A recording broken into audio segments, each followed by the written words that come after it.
మాకు ఇంత జీతాలు తక్కువగా ఉండి పెద్దపేట వేస్తున్నారంటే ఎక్కడ దించి చేశారు? సంక్షేమ పథకాలు కూడా ఏమి అమల్లోకి ఏమి ఇవ్వలేదు సార్. ఏమి మాకు అంత జీతాలు అనేది జీతాలు కూడా సరిగ్గా జీతాలు మాకు నెల కరెక్ట్గా ఏమీ పడట్లేదు. నెలకి వచ్చేసరికి ఎప్పుడుకో 20వ తారీఖు మాకు జీతాలు ఫస్ట్ తారీఖు పడాల్సిన జీతాలు కూడా ఎప్పుడుకో నెలాఖరులో వేస్తారు. మాకు ఇంట్లో ఎలా గడుస్తుంది సార్? అంటే ఇప్పుడు నిత్యావసర ధరలు ఎలా ఉన్నాయి? కరెంటు ఛార్జీలు కూడా చాలా మినిమం పెరిగిపోయినాయి సార్. అంత మునుపు 200 లేకపోతే 150 రూపాయలు కట్టిన రోజులు ఉన్నాయి. ఇప్పుడు వచ్చేసరికి బాగా రేట్లు అనేది బాగా పెరిగిపోయినాయి సార్. కస్టమర్ ఛార్జీలని, జిఎస్టీలని అన్ని రేట్లు అనేది పెంచేశారు. అక్కడ ఎన్నిసార్లు అంటే ఇప్పుడు అంత మునుపు 200 కట్టిన దానికి ఇప్పుడు 1000 రూపాయలు కట్టిన దానికి చాలా తేడా ఉంది కదా సార్. ఇప్పుడు చాలా ఇబ్బంది పడతాం కదా సార్. ఎంత నరకంగా ఉంటుంది. చాలా నిత్యావసర ధరలు చాలా ఎక్కువ పెరిగిపోయినాయి సార్. ఇప్పుడు ఏవి తీసుకోవాలన్నా కూరగాయలు అయితే మరీ దారుణంగా పెరిగిపోయినాయి. మన ఇంట్లో ఒక నిత్యావసర సరుకులన్నీ చాలా విధానంగా పెరిగిపోయినాయి కూడా.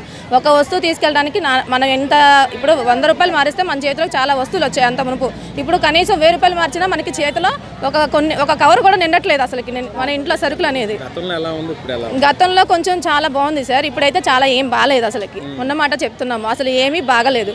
ఎందుకంటే ఈ ధరలు పెట్టుకొని ఇంట్లో పిల్లలమే కానీ మన ఇంట్లో ఎలా బతుకుతాం సార్? ఇప్పుడు నేను ఇంట్లో హస్బెండ్ లేరు, నేను తెచ్చుకోవడమే. మా ఇంట్లో కూడా చాలా ఇబ్బంది పడుకుంటా నేను 2 పిల్లల్ని పోషించుకొని ఇంట్లో చూసుకోవాలి, ఇటు స్కూల్ చూసుకోవాలి, అన్ని రన్నింగ్ చేయాలన్నా కూడా మాకు కష్టమే కదా సార్. వచ్చి ఈ 11,000 జీతంలో అన్ని కట్టుకుంటే స్కూల్ రెంటే 6,000 సార్. మాకు ఇంకా 6,000 అటుపోతే మా 5,000 రూపాయల్లో 5,000 రూపాయలకి మళ్ళీ ఇటు కూరగాయలు తెచ్చుకోవాలి, ఇటు గ్యాస్ తెచ్చుకోవాలి, అన్నీ ఎక్కడి నుంచి వస్తాయి సార్?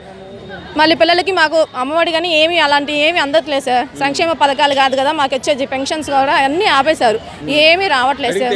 అడిగితే గవర్నమెంట్ ఎంప్లాయ్ అంటున్నారు. ఇచ్చే గవర్నమెంట్ ఎంప్లాయ్ అంటే 11,000కి గవర్నమెంట్ ఎంప్లాయ్ ఎక్కడి నుంచి వస్తుంది సార్? గవర్నమెంట్ ఎంప్లాయ్ అనే ఏముంది అందులో? 11,000 అంత మునిపేమో 12,000 15,000 దాటితే గవర్నమెంట్ ఎంప్లాయ్ అన్నారు. 11,000 జీతానికి గవర్నమెంట్ ఎంప్లాయ్ చేస్తాం మేము. అసలుకి గౌరవ వేతనం కింద చేస్తున్నాం అని చెప్పని అంటున్నారు. మమ్మల్ని ఒక గుర్తింపు అనేది ఏమీ లేదు సార్. మాకు అంగన్వాడీ అని చెప్పిన గుర్తింపు అనేది లేదు. ఏమి వేయలేదు సార్. మాకు అనేది ఏ పథకాలు పెద్దపేట కానీ ఏమి మాకేం రాలేదు సార్. ఏమి లేవు, మొత్తం మాటల వరకే. ఆ రోజు 1000 రూపాయలు పెంచుతానని చెప్పి ఇంతవరకు 4 ఏళ్ళ నుంచి మాకు ఇంతవరకు 1000 రూపాయలు కూడా పెంచలేదు. ఇప్పుడు 4.5 ఏళ్ళు జగన్మోహన్ రెడ్డి, ఎలా ఉంది పరిస్థితి?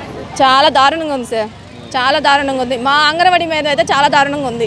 మాకు ఇంతవరకు 1 రూపాయి అనేది పెంచి ఆ రోజు పెంచిన మాట వాస్తవంగా చెప్పి ఇంతవరకు ఆ జీతం అనేది మాకు ఇంతవరకు జీవో కూడా ఇవ్వలేదు. ఆ జీవో కాగితం అనేది ఇంతవరకు మాకు ఇవ్వకపోగా మళ్ళీ మా మీద ఇలాగ నిందలు వేస్తాయి. ఎలా ఉంటుంది సార్? చాలా దారుణంగా ఉందండి. మహిళల మీద ఇలా దాడులు చేస్తారని ఏ ప్రభుత్వం వాళ్ళు ఇలా చేసింది ఇన్నాళ్ళలో. నేను వచ్చి 11 సంవత్సరాలు అయింది. ఈ 11 సంవత్సరాల్లో ఇంత దాడులు చేయడం నేను ఏ ప్రభుత్వాన్ని చూడలేదు. ఇప్పుడు ఏమన్నా అంటే ఆ పార్టీ వాళ్ళు మమ్మల్ని ముందుకు నెడుతున్నారు, ఈ పార్టీ వాళ్ళు నెడుతున్నారని మమ్మల్ని ఏ పార్టీ వాళ్ళు నెట్టట్లా. మాకు కడుపు కాలి మేము రోడ్లు ఎక్కి మా అంతటా మేము మాట్లాడుతున్నాం. ఏ పార్టీ వాళ్ళు చెప్తే వాళ్ళు హయాంలో 5 సంవత్సరాల క్రితం మేము పోరాటం చేసాం.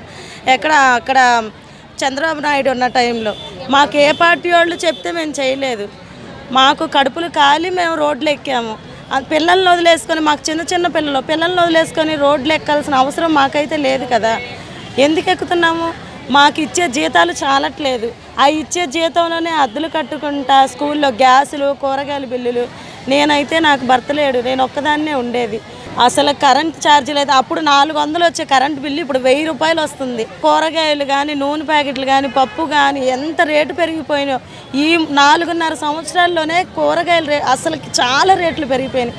వచ్చే 11,000లో మా పిల్లలకి మొన్న పుట్టినరోజు అయితే ఒక చాక్లెట్ ప్యాకెట్ కొనిచ్చడానికి కూడా ఆ స్థితి లేకపోయింది మాకు. అసలుకి నాకు పిల్లల్ని చూస్తే నాకే ఏడుపు వచ్చింది. అయ్యో ఒక చాక్లెట్ ప్యాకెట్ కొనిపించలేకపోయానే అని. అది మా పరిస్థితి అలా ఉంది. కొంతమంది అధికారులు ఏమంటున్నారంటే వీళ్ళకి పని ఏమి ఉండదు, తక్కువే కదా అది ఇది అంటున్నారు. మా అంతటికి మేము చెప్తే కానీ తెలియదు. అందరూ చూస్తేనేమో మేము వీళ్ళకి ఒళ్ళు బలిసి మాట్లాడుతున్నారు. రోడ్లకి ఒళ్ళు బలిసి మాట్లాడడానికి మాకు పిల్లలు లేరా? కుటుంబాన్ని వదిలేసుకొచ్చుకొని ఇట్లా రోడ్లు ఎక్కాల్సిన అవసరం మాకేముంది? మాకు గడవకే కదా మేము రోడ్లు ఎక్కింది. మాకు ఇచ్చే జీతంలో సరిపోతే ఎందుకు ఎక్కుతాం రోడ్లు? అసలుకి అధికారులకు దృష్టికి తీసుకెళ్తే ఏమన్నా వీళ్ళకి చాలట్లేదు ఈ జీతం వీళ్ళకి ఎక్కువ అసలుకి అని అంటున్నారు.